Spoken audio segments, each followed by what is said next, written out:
कोरबा में युवा कांग्रेस ने अनोखा आंदोलन शुरू किया है। अडानी के खदान में हो रहे पेड़ों की कटाई के विरोध में डब्बे में पेड़ को डालकर उसमें ऑक्सीजन मास्क लगाया। राज्य और केंद्र सरकार के खिलाफ नारे लगाए। मुख्यमंत्री विष्णुदेव साय का पुतला भी फूका।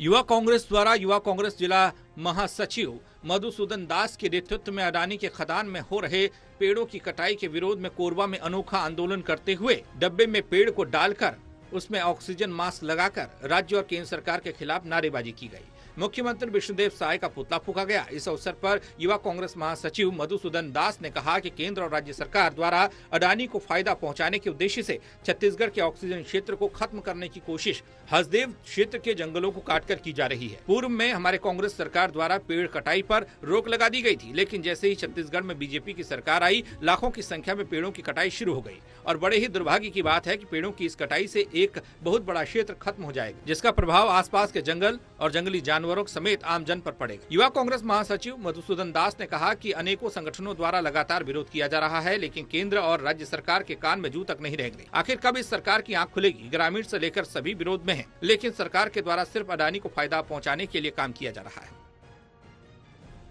छत्तीसगढ़ में हसदेव परियोजना के नाम से पेड़ों की कटाई की जा रही है और जो कि सरकार में आने के तत्काल बाद के द्वारा पेड़ों की कटाई चालू की गई है। और हसदेव जो कि हमारे क्षेत्र का कहा जाए तो ऑक्सीजन का एक जोन है और बहुत बड़ा जोन है, जिससे सारे लोगों को बहुत सारी तकलीफें होंगी। तो इसी के विरोध में वहाँ पेड़ कटाई के विरोध में बीजेपी सरकार के खिलाफ आज हमारे द्वारा उनका पुतला दहन किया गया विष्णुदेव साय जी का, और साथ ही साथ सांकेतिक रूप से डब्बे में ऑक्सीजन की कमी बताते हुए हम लोगों ने सांकेतिक रूप से विरोध प्रदर्शन किया। पुतला दहन भी किया गया आप लोगों के द्वारा? क्या हाँ, हमारे द्वारा यहाँ छत्तीसगढ़ के मुख्यमंत्री श्री विष्णुदेव साय जी का पुतला दहन किया गया है और आगे भी हमारे द्वारा यह आंदोलन निरंतर जारी रहेगा। बहरहाल युवा कांग्रेस ने अडानी के खदान हसदेव अरण्य क्षेत्र में हो रहे पेड़ों की कटाई का विरोध किया। अनोखा आंदोलन करते हुए डब्बे में पेड़ को डालकर उसमें ऑक्सीजन मास्क लगाकर राज्य और केंद्र सरकार के खिलाफ नारेबाजी की। यह मैसेज देने की कोशिश की कि आने वाले समय में ऐसे ही ऑक्सीजन के लिए घूमना पड़ेगा। व्यास नारायण, टोटल न्यूज, छत्तीसगढ़।